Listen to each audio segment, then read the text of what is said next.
बेशर्म बहू। शारजापुर नाम के शहर में एक रेवती नाम की लड़की रहा करती थी। वो बहुत ही सुंदर दिखा करती थी। कॉलेज में उसके बहुत से लड़के दीवाने थे। अब एक दिन रेवती अपनी माँ से, गुड मॉर्निंग मॉम, मुझे कुछ पैसे चाहिए, कुछ काम है। अरे, तुम्हें पैसे किस लिए चाहिए? अरे माँ, कॉलेज में फंक्शन है, इसीलिए मुझे कपड़े खरीदने हैं, मुझे पैसे दे दो। हाँ, ये लो पैसे, मगर जो वापस आए वो मुझे दे देना। जी माँ।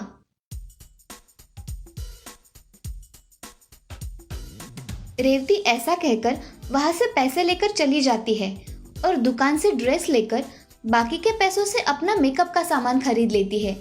ये सब बातें वो घर आकर अपनी माँ को बताती है। माँ, मैं तुम्हारे दिए हुए पैसों से ये ड्रेस और मेकअप का सामान लेकर आई हूँ। अरे, अभी तो तुम महीने पहले सामान लेकर आई थी और अभी और लेकर आई हो। ऐसा करोगी तो हमें चंदन लग जाएगा। अरे माँ, कुछ चंदन नहीं लगता। तुम्हें पता है तुम्हारी बेटी कितनी खूबसूरत है?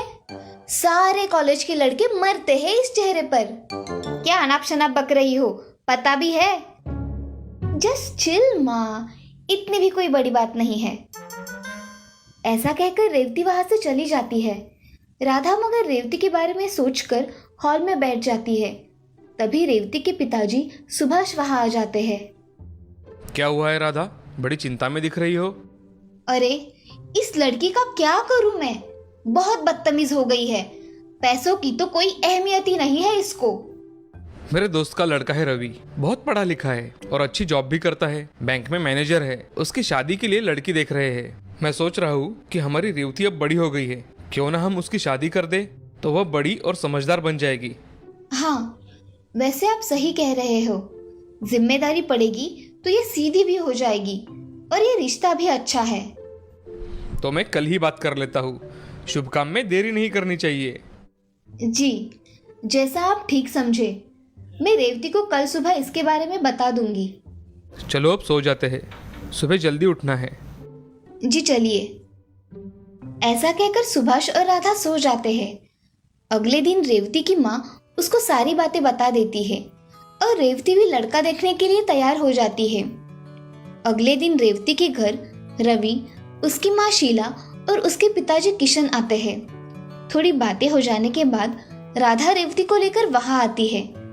रेवती दिखने में सुंदर होने के कारण रवि को वो देखते ही पसंद आ जाती है और तभी रवि के घर वाले इस रिश्ते के लिए हाँ कह देते हैं।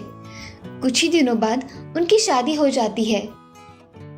रेवती नई होने के कारण उसकी सास को कोई मदद नहीं किया करती थी। उसकी सास एक दिन, अरे ओ बहू, जरा चाय बनाओ हम सबके लिए। आज तुम्हारे हाथ की चाय पियेंगे। माँ जी, मुझे चाय नहीं बनानी आती। क्या तुम्हें चाय भी बनानी नहीं आती? नहीं माँ जी। खाना तो आता है ना? नहीं माँ जी, मैंने आज तक कुछ भी बनाया नहीं है। क्या कह रही हो? अब थोड़ा थोड़ा सीख लो। अब के बाद तुम्हें ही यह गृहस्थी संभालनी है। नहीं माँ जी, मैं तो अभी शादी होकर आई हूँ, मुझे ये सब काम नहीं आते और मुझे अभी के लिए मेरी सहेलियों के साथ जाना है। अरे बहू, आज घर में कुछ मेहमान आने वाले हैं तुम्हें देखने के लिए। तुम रुक जाओ। माँ जी, मैंने अपनी सहेलियों को प्रॉमिस किया है, मैं अपना प्रॉमिस नहीं तोड़ सकती। ऐसा कहकर रेवती वहां से अपने कमरे में चली जाती है और तैयार होकर छोटे छोटे नए फैशन के कपड़े पहनकर आती है। तभी उसकी सास और ससुर हॉल में ही बैठे होते हैं। अरे बहू, ऐसे कपड़े पहनकर कहाँ जा रही हो? कुछ शर्म है या नहीं? मैं अपने सहेलियों से मिलने जा रही हूँ, तो ऐसे ही कपड़े पहनकर जाती हूँ, आपको पता नहीं है क्या? अरे बहू, साड़ी में ना सही, पर तुम पंजाबी ड्रेस पहनकर जा सकती हो ना? मैं पहले से ही ऐसे कपड़े पहनती हूँ सासू माँ। अरे शीला, मेरी चाय लेकर आओ। वही बातें करोगी क्या? हाँ, अभी लेकर आती हूँ। और बहू, तुम घर जल्दी आना, ठीक है? ये सास भी ना बहुत रोक टोक लगाती रहती है। जाने दो, मैं तो मेरे फ्रेंड से मिलने जा रही हूँ। ये लीजिए आपकी चाय। और आपने तो बहू को कुछ भी नहीं कहा ऐसे कपड़े पहनने पर। बेशर्मी की भी कोई हद होती है। जाने दो भाग्यवान, धीरे धीरे इस घर के सारे तौर तरीके सीख जाएगी हमारी बहू। मुझे तो नहीं लगता। यहाँ तो चाय बनानी भी नहीं आती, तौर तरीके तो दूर की बात है। ऐसा कहकर शीला अपना काम करने किचन में चली जाती है। ऐसे ही कुछ दिन बीत जाते हैं। तभी घर पर रेवती की कुछ सहेलियां आ जाती है। हाय रेऊ, कैसी हो? और ये काम वाली रखी है क्या तुमने? हाय सोना शिवानी, कैसी हो तुम? ये मेरी सास है। आओ बैठकर बातें करते हैं।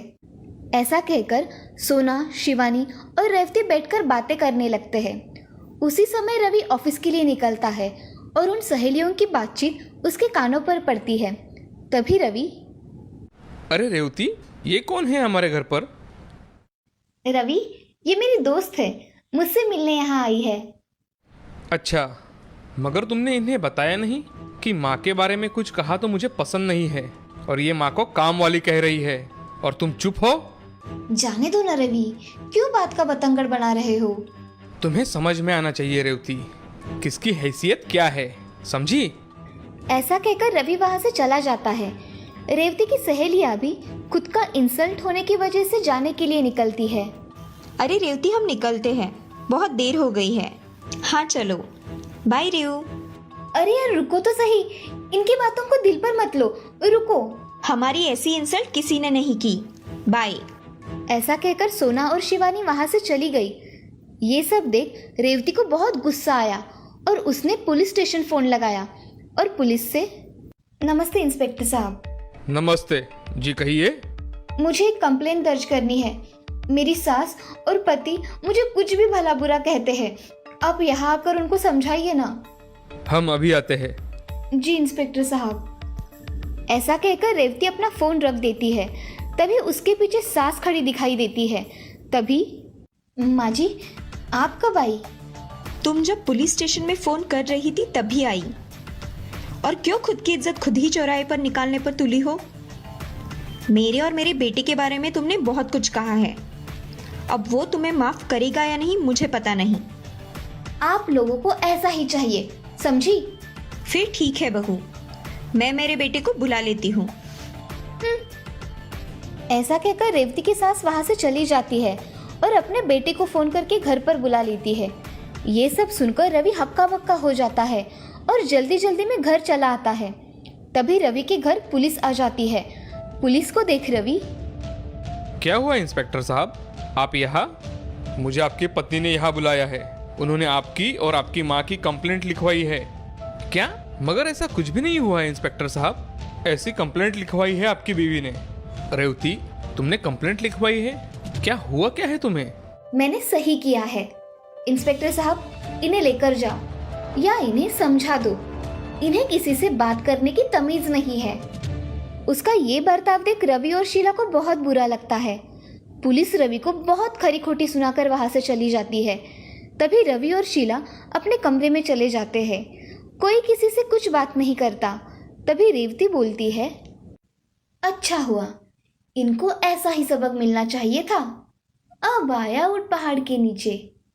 ऐसा कहकर रेवती दूसरे दिन अपने मायके निकल जाती है। सारी घड़ी घटना रेवती की सास पहले ही उसके माँ को बता देती है और रेवती के घर आने के बाद रेवती की माँ उससे, रेवती तुझे समझ में आ रहा है तूने क्या किया है? बसा बसाया घर उजाड़ दिया है तूने।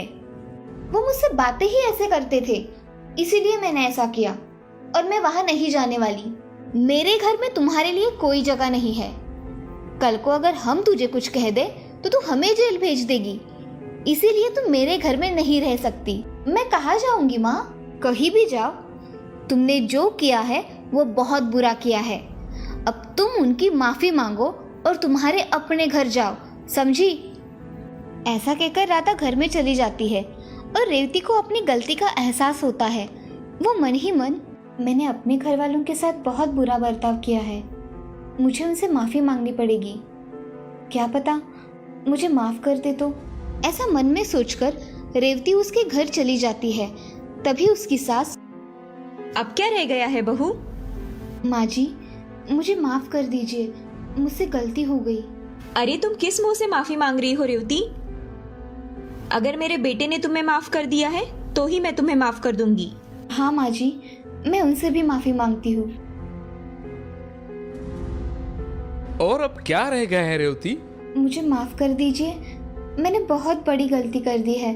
मैं आइंदा से ऐसा नहीं करूँगी। रेवती फूट फूट कर रोने लगती है।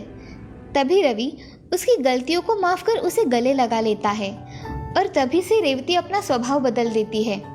अब वो घर में सारे काम मन लगाकर सीखती है और बड़ों का सम्मान करती है। अब वो पहले वाली बेशरम बहू नहीं रही थी, अब वो संस्कारी बहू बन गई थी। इस कहानी से हमें ये सीख मिलती है कि जिंदगी में हमेशा दूसरों के प्रति आदर रखना चाहिए, कभी भी किसी का अपमान नहीं करना चाहिए, सभी के साथ अच्छा व्यवहार करना चाहिए। झगड़ालू सा